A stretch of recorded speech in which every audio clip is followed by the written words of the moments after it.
الحمد لله نحمده ونستعينه ونستغفره ونؤمن به ونتوكل عليه ونعوذ بالله من شرور أنفسنا ومن سيئات أعمالنا من يهده الله فلا مضل له ومن يضلل فلا هادي له أما بعد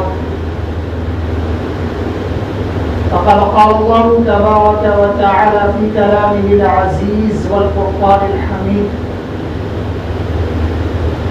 فأعوذ بالله من الشيطان الرجيم بسم الله الرحمن الرحيم قل إن صلاتي ونسكي ومحياي ومماتي لله رب العالمين وقال النبي صلى الله عليه وسلم من وجد ساعة فلم يضح فلا يقربن مصلانا.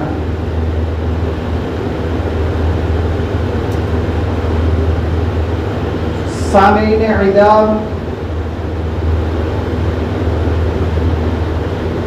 یوں تو ہم سب جانتے ہیں کہ اللہ تبارک و تعالی نے ہمیں اور آپ کو اپنی عبادت کے لیے پیدا فرمایا. عبادت اہل اسلام کا تشخص ہے. عبادت اہل اسلام کی شناخت ہے. عبادت اور ریاضت اللہ والوں کا نمایاں وصف ہے. مجاہدہ اور مشقت اللہ والوں کی صفت ہے. اور ساتھ ہی ساتھ یہ بات ناقابل انکار اور حقیقت بھی ہے کہ جو شخص خدا ترس ہوتا ہے، جو شخص الہ العالمین سے جتنا زیادہ ڈرنے والا ہوتا ہے، جس کے دل میں جتنا زیادہ تقویٰ ہوتا ہے، جو شخص اللہ تبارک و تعالیٰ پہ سب سے زیادہ جتنا زیادہ یقین رکھتا ہے، اس کی مشقتیں اتنا ہی زیادہ ہوا کرتی ہے اور وہ اللہ کا مقرب اور محبوب بندہ ہوتا ہے، وہ اللہ کا قریبی بندہ ہوتا ہے اور اس کی مشقتیں زیادہ ہوا کرتی ہے اور اس کا مجاہدہ کوشش اعلیٰ درجے کا ہوا کرتی ہے. چنانچہ حضرت آدم علیہ السلام سے لے کر خاتم النبیین، آقائے نامدار، مدینے کے تاجدار، احمد مجتبی محمد مصطفیٰ صلی اللہ علیہ وسلم تک تمام انبیاء علیہ السلام کی پوری تاریخ شاہد ہے، گواہ ہے کہ اللہ کی راہ میں جتنی تکلیفیں حضرات انبیاء علیہ السلام نے اٹھائے، جتنی صعوبتیں حضرات انبیاء علیہ السلام نے برداشت کیے، کسی اور کے لیے سوچنا بھی جرم ہے. جتنے امتحانات کی وادیاں طے کر کے حضرات انبیاء علیہ السلام نے کامیابی و کامرانی حاصل کی، کسی اور کے لیے کرنا وہ مشکل ہی نہیں بلکہ ناممکن ہے. یہاں تک کہ اس سلسلے میں سوچنا بھی ہمارے لیے جرم ہے. حضرات انبیاء علیہ السلام کا ہر عمل عبادت تھا، ان کی ہر ادا ریاضت سے متصف تھی. اور یہ حضرات قرآن کریم کے اس آیت کریمہ کے حقیقی مصداق تھے وَمَا خَلَقْتُ الْجِنَّ وَالْإِنسَ إِلَّا لِيَعْبُدُونَ، کہ ہم نے انسان اور جنات کو محض صرف اور صرف اپنی عبادت کے لیے، اپنی بندگی کے لیے پیدا فرمایا۔ اور خود نبی کریم صلی اللہ علیہ وسلم کی زبان سے کہلوایا گیا قُلْ إِنَّ صَلَاتِي وَنُسُكِي وَمَحْيَايَ وَمَمَاتِي لِلَّهِ رَبِّ الْعَالَمِينَ، کہ اے نبی کریم صلی اللہ علیہ وسلم آپ کہہ دیجئے، دنیا والوں سے بتلا دیجئے، ان صلاتی، بے شک میری نماز، بلا شبہ میری نماز، یقیناً میری نماز، ونسوکی، اور میری قربانی، ومحیایا، اور میری زندگی، ومماتی، اور میری موت، للہ رب العالمین، اس رب کے لیے ہے جو خالق بھی ہے، مالک بھی ہے اور پروردگار بھی، جس کے ہم بندے ہیں، ساری انسانیت کا پالنہار ہے، جو رحمان ہے، رحیم ہے، ستار ہے، غفار ہے، جو احد ہے، صمد ہے، لم یلد ولم یولد، جس کی صفت ہے للہ رب العالمین، کہ جو تمام جہان کا پالنہار ہے، مربی ہے۔ ان صلاتی و نسوکی و محیای و مماتی للہ رب العالمین، یہ آپ کہہ دیجئے کہ میری نماز، میری قربانی، میری زندگی، میری موت اس رب کے لیے ہے جو تمام جہان کا پالنہار ہے۔ سامعین اعزام، اس مہینے کے بعد یہ جو مہینہ، عربی مہینہ جو چل رہا ہے، ذی القعدہ کا مہینہ چل رہا ہے، اس مہینے کے بعد اگلا مہینہ جو ہے وہ ذی الحجہ کا مہینہ ہے،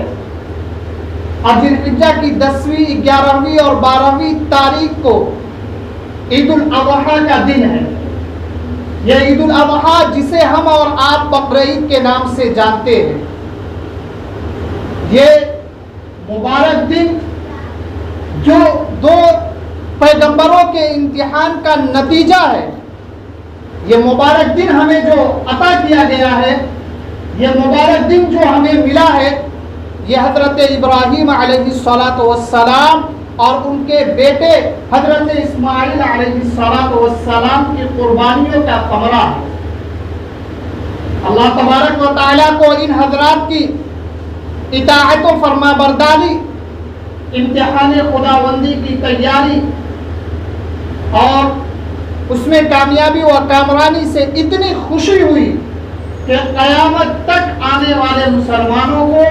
اللہ تبارک و تعالیٰ نے سنت ابراہیمی کو زندہ کرنے اور باقی رکھنے کا حکم دے دیا۔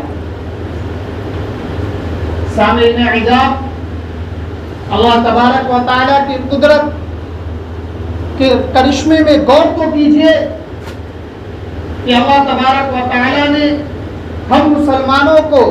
اپنی خوشی کا اظہار کرنے کے لیے 2 دن عطا کیے، اور دونوں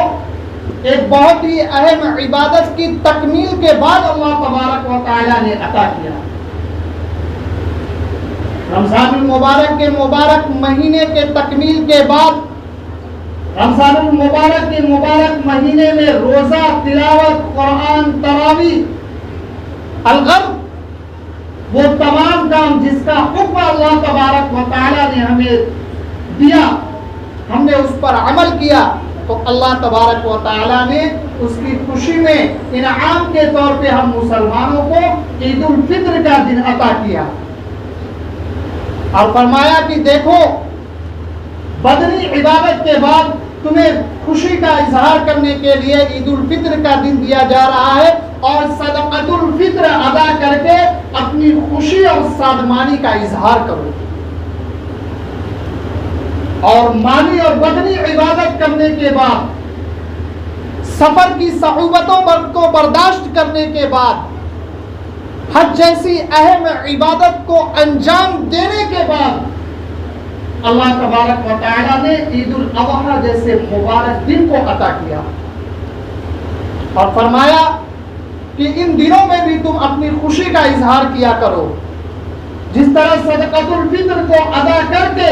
تم خوشی کا اظہار کرتے ہو عید الفطر کے موقع پر، اسی طرح عید الاضحیٰ کے دن اللہ کے راہ میں قربانی پیش کر کے تم اپنی خوشی کا اظہار کرو. تو اس پر اللہ کا ہم جتنا بھی شکر ادا کریں کم ہے کہ اللہ تبارک و تعالیٰ نے ہمیں اور آپ کو 2 دن ایسے مقرر دیے جن کے اندر ہمیں اور آپ کو چاہیے کہ ہم اپنی خوشی کا اظہار کریں. اور یہ دونوں دن ایک بہت ہی اہم عبادت کے فریضے کے تکمیل کے بعد اللہ تبارک و تعالیٰ نے ہمیں اور آپ کو عطا کیا. بہرحال بات چل رہی تھی کہ حضرت ابراہیم علیہ السلام کی قربانیوں کا، حضرت اسماعیل علیہ السلام کی قربانیوں کا ثمرہ ہے کہ ہم اور آپ عید الاضحیٰ مناتے ہیں. حضرت ابراہیم علیہ السلام کی پوری زندگی امتحان اور آزمائش سے بھری ہوئی ہے. سب سے پہلے اللہ تبارک و تعالیٰ نے حضرت ابراہیم علیہ السلام کو ایک بت پرست، بت گر، بتوں کی عبادت کرنے والا، بتوں کی خرید و فروخت کرنے والا، بتوں کی بندگی کرنے والا، بتوں کا بنانے والے باپ کے گھر میں اللہ تبارک و تعالیٰ نے اپنے محبوب، اپنے لاڈلے پیغمبر حضرت ابراہیم علیہ السلام کو پیدا کیا. آپ چاند اور سورج کے پرستار معاشرے میں پلے بڑھے، کواکب پرست قوم میں آپ نے نشو نما پائی. آپ جس سوسائٹی میں زندگی گزارتے تھے وہاں کے لوگ چاند، سورج اور ستاروں کی عبادت اور بندگی کیا کرتے تھے. ایک اللہ کو چھوڑ کر کئی خداؤں کو انہوں نے اپنا معبود بنا رکھا تھا. تو اللہ تبارک و تعالیٰ نے